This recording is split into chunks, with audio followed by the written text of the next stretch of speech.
बिस्मिल्लाहिर्रहमानिर्रहीम।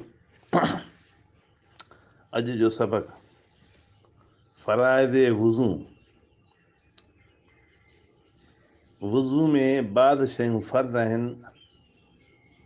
अगरि उन्हनि मां का हिकिड़ी बि शइ रहिजी वञे या उनमें कोई कमी नुक़्स अची वञे त वुज़ू न थींदो ऐं माण्हू बग़ैर वुज़ू जे रहिजी वेंदो। वुज़ू में 4 शयूं फ़र्ज़ आहिनि।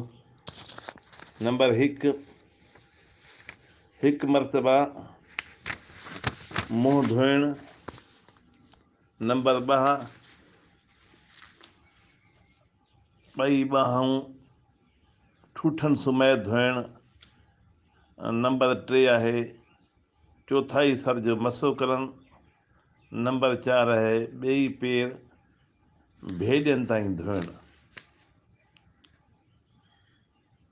इहे आहिनि फ़राइज़। लेकिन वुज़ू में सुन्नतूं बि आहिनि ताकी सुन्नत जे मुताबिक़ कयो वञे।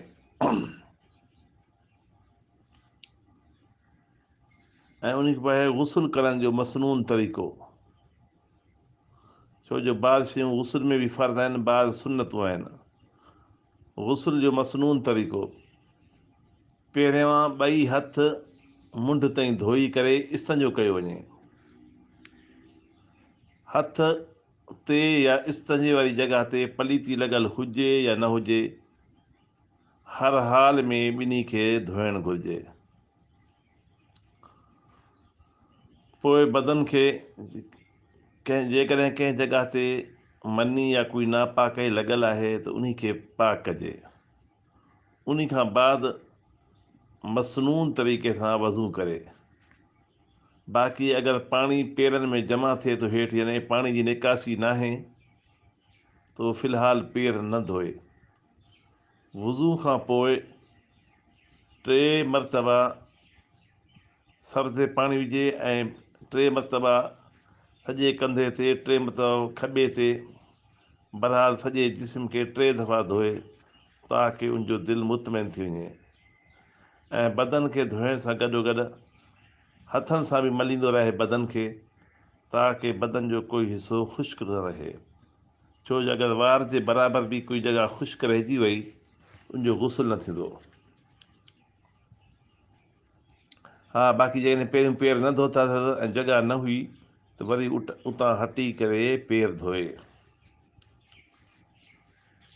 इहो आहे गुस्ल जो सुन्नत तरीक़ो।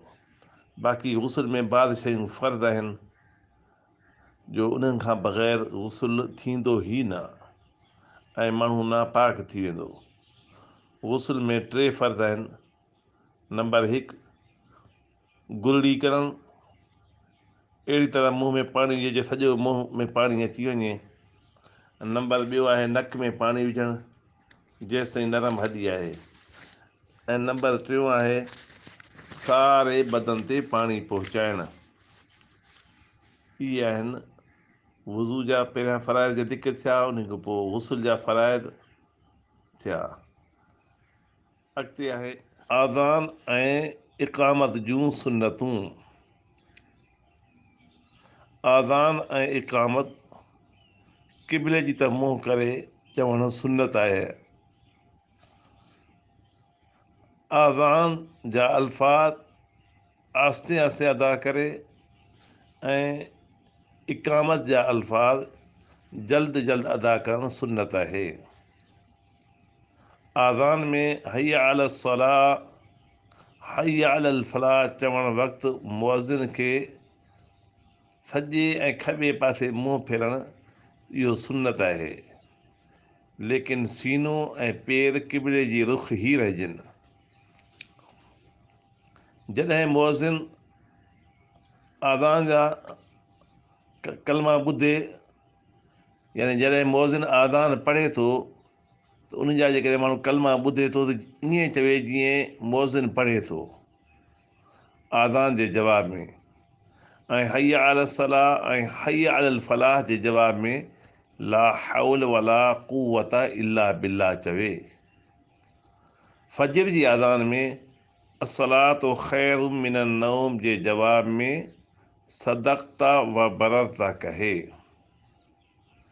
इकामत जो जवाब बि आज़ान वांगुरु ई ॾियणु घुरिजे, लेकिन क़द क़ामत सलात जे जवाब में चवे अक़ाम अल्लाह वदामहा चवणु बहितर आहे। आज़ान जे जवाब ॾियण खां बाद में दरूद शरीफ़ पढ़णु इहो सुन्नत आहे। आज़ान खां बाद जी दुआ।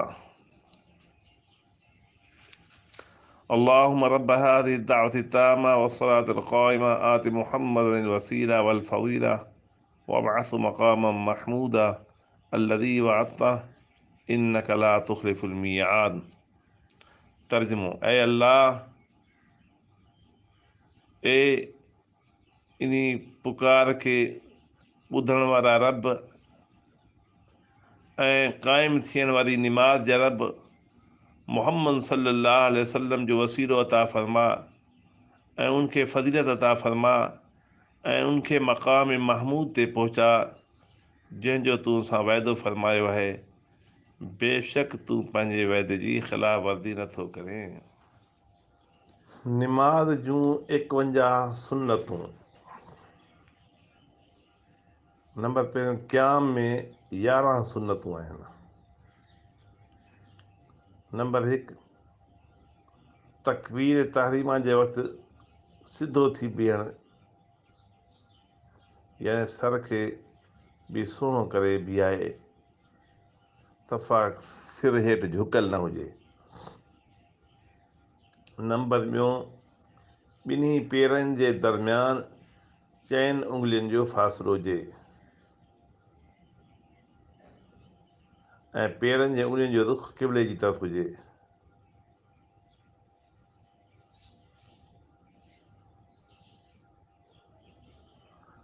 ऐं इन शइ जो ख़्यालु कजे जे तकबीर तहरीमा यानी इमाम जी तकबीर खां पहिरियों अगरि ख़तमु थी वई, उहा इब्तिदा सही न थींदी। नंबर 4, तकबीर तहरीमा जे वक़्तु ॿई हथ कननि तक खणिजनि। नंबर 5, हथेलियुनि जो रुख़ बि क़िबले जी तरफ़ हुजे। नंबर 6, आङिरियूं पंहिंजी हालत ते रखिजनि, यानी न ज़्यादा खुलियल हुजनि ऐं न ज़्यादा बंदि हुजनि। नंबर 7, सॼे हथ जी हथेली खॿे हथ जी हथेली जी पुठी ते रखे। नंबर 8, आङिरियुनि जो अंगूठे जो हल्को बणाए करे उन खॿे ॿांह जी खे वरितो वञे, यानी हल्को बणाए करे। नंबर 9, ऐं जेके बाक़ी जेके 3 आङिरियूं आहिनि उनखे बाक़ी ॿांह ते रखिजे। नंबर 10, हथ जेके आहिनि उहे दुनी जे हेठों वधिजनि। नंबर 11, सना पढ़िजे, यानी सुभानक अल्लाहुम्मा। इहे हुयूं क़याम जूं सुन्नतियूं। हाणे आहिनि क़िराअत जूं सुन्नतूं, यानी पहिरियों सना पढ़िजे, पोइ ताउज़ यानी औज़ बिल्लाह पढ़िजे ऐं उनखां पोइ बिस्मिल्लाह तस्मिया पढ़िजे ऐं उन खां पोइ आराम सां आमीन चवे। बाक़ी इहो मुस्ताहब तरीक़ो आहे जो फजर जी पहिरीं ॿ रकातूं डिघियूं हुजनि ऐं निमाज़नि में सना, औज़ बिल्लाह, बिस्मिल्लाह, आमीन आहिस्ते चइजे। फ़र्ज़ जी 3 ऐं 4 रकात में सिर्फ़ सूरह फ़ातिहा पढ़ी वञे। अॻिते आहे रुकू जूं 8 सुन्नतूं। रुकू जी तकबीर चवणु, रुकू में ॿई हथ गोॾनि खे पकड़णु। नंबर 3 आहे गोॾनि खे पकड़ण आङुरियूं कुशादियूं हुजणु खपनि, यानी बंदि न हुजनि। नंबर 4 पुठी खे सिधो करणु, बिल्कुलु सिधी हुजे। नंबर 5 टंगा बि सिधियूं हुजनि, अॻिते पुठिते टेढ़ियूं न हुजनि। नंबर 6 सर पुठी अॻियों पोयों हिसो जेको आहे माना इहो बराबरि हुजे, हेठि मथे इंसानु न हुजे।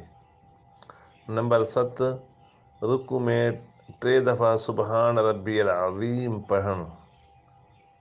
नंबर 8 रुकू खां पोइ उथिदे जॾहिं इमाम चवे समी अल्लाहु लिमन हामिदा, बुलंद आवाज़ सां मुक़्तदी चवे रब्बना लकल हम्द, इहो चवणु। ऐं रुकू खां बाद में इत्मीनान सां बीहणु। सजदे जूं 12 सुन्नतूं। सजदे में नंबर 1 सजदे में वञणु वक़्तु तकबीर तहरीमा चवणु। नंबर 2 सजदे में 2 हथ गोॾनि ते रखणु। नंबर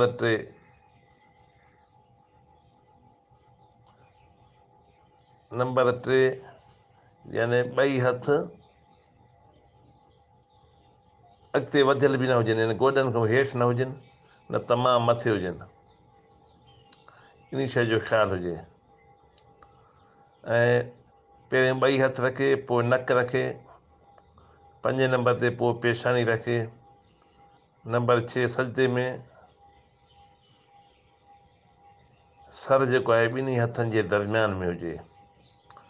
नंबर 7 सजदे में पेट जेको आहे उहो ॼंघनि खां अलहदा हुजे,